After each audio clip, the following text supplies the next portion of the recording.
Janina. Lolo? Anak. Nabalitaan ko ang nangyari. Kumusta kayo? Kumusta si Elsie? Nasaktan ka ba, anak? Chang, huwag ka na mag-alala. Ligtas ho kami ni Elsie, ha? Tsaka nahatid ko na rin po siya sa bahay nila. Salamat naman sa Diyos. Ano pa talaga ang nangyari? Bakit naman pati sa ganong okasyon may mga taong gusto pang manakit sa inyo? Paano na lang kung may masamang nangyari sa inyo? Wala ho. Totoo niyan, Chang, hindi ko rin ho alam eh. Pero ano man ho mangyari, nangangako ko na lagi kong puprotektahan ang lahat ng mga taong mahal ko. Pero hanggang kailan, anak? Hindi ba talaga tayo lulubayan ng mga masasamang tao na yan? Paano kung hindi ka na lang umuwi pa? Hindi ko kaya. Chang.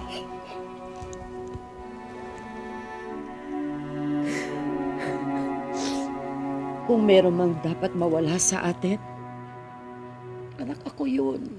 Chang, Ako dapat. Chang, huwag ka magsasalita ng ganyan. Anak. Hindi pwede. Anak, kung kailangan kong ialay ang buhay ko para sa'yo, gagawin ko yun ng walang kagatol-gatol. Dahil para sa akin, ikaw ang kaisa-isa kong anak.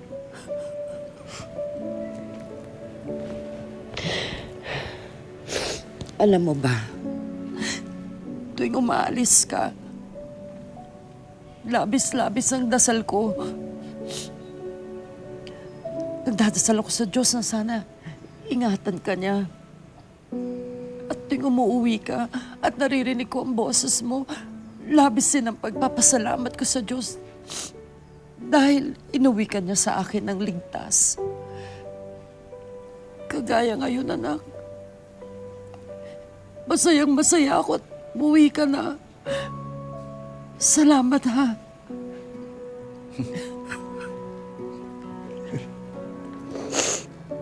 Chang. Ito po pangako ko sa inyo, ha? Na ano man ang mangyari, hindi ko hahayaan na mawala ako sa tabi mo. At lagi kitang iingatan. Pangako yan.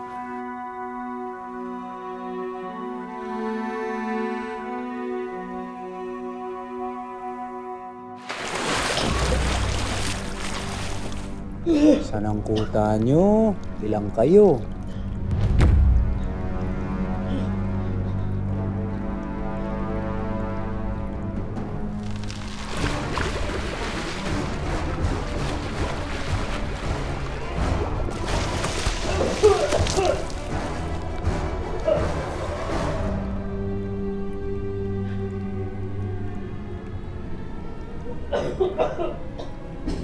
Di ka sasagot?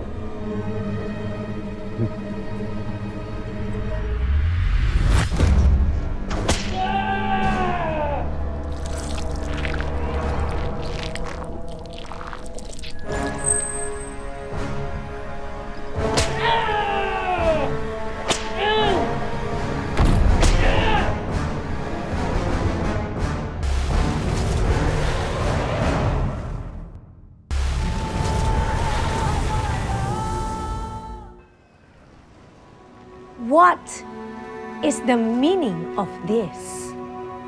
Ano yung naririnig kong mawawala? Ano yun? Wala akong mawawala, Chang. Oh, Teka, bakit ho ganyan ang itsura mo? ha? Hindi, huwag mong papansinin itong itsura ko. Ang importante, walang mawawala dahil magwawala ako pag nangyari yun. Hindi ako muwi dito, no, para magluksa lang.